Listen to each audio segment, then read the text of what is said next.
പ്രിയപ്പെട്ടവരെ, ഇന്ന് നമ്മൾ ധ്യാനിക്കുന്ന ഇന്നത്തെ ചിന്താവചനം ലൂക്കാ സുവിശേഷത്തിലെ 2-ാം അധ്യായത്തിൽ ജെറുസലേം ദേവാലയത്തിൽ വെച്ച് ബാലനായ യേശുവിനെ മാതാപിതാക്കളായ ജോസഫിനും മേരിക്കും നഷ്ടമാകുന്നതും പിന്നീട് അവർ 3 ദിവസത്തെ അന്വേഷണത്തിന് ശേഷം യഹൂദ റബ്ബിമാരുടെ സഭയിൽ വെച്ച് യേശുവിനെ കണ്ടെത്തുന്നതുമായ ഒരു സംഭവത്തെക്കുറിച്ചാണ്.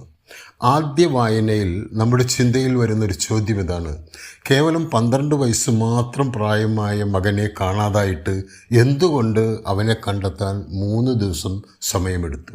രണ്ടാമതായി, ബാലനായ യേശുവിന് യഹൂദ മതപണ്ഡിതന്മാരുടെയും റബ്ബിമാരുടെയും ദേവാലയ സദസ്സിൽ എങ്ങനെ പങ്കെടുക്കാൻ സാധിച്ചു?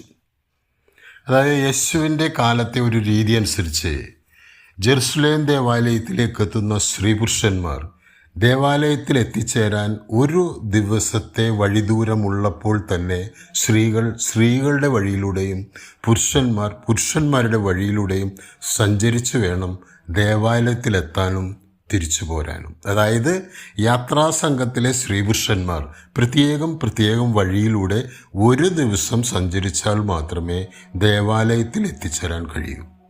ജോസഫും മേരിയും 1 ദിവസത്തെ വഴിദൂരം 2 വഴിയിലൂടെ സഞ്ചരിച്ച് സംഗമസ്ഥലത്തെത്തിയപ്പോഴാണ് അവർ അറിയുന്നത് യേശു കൂടെയില്ലെന്ന്.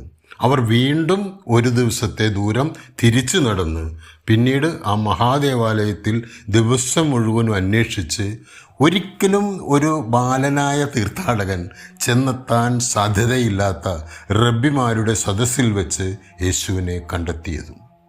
ഇനി എങ്ങനെയാണ് ബാലനായ യേശുവിനെ ദേവാലയത്തിലെ മതപണ്ഡിതന്മാരുടെ സഭയിൽ കയറിപ്പറ്റാനായത്?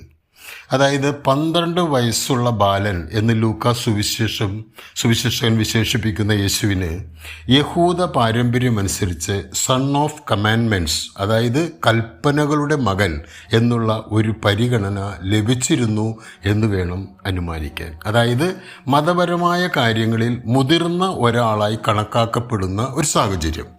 ഒരു യഹൂദ ബാലൻ 12 വയസ്സുവരെ സ്വന്തം പിതാവിൻ്റെ ശിക്ഷണത്തിൽ വേണം തോറായും മറ്റു നിയമഗ്രന്ഥങ്ങളും അഭ്യസിക്കേണ്ടത്. ആ കാലഘട്ടത്തിൽ പൊതുസമൂഹത്തിൽ മതഗ്രന്ഥങ്ങൾ വായിക്കാനോ അതേപ്പറ്റി സംസാരിക്കാനോ അവൻ പാടില്ല.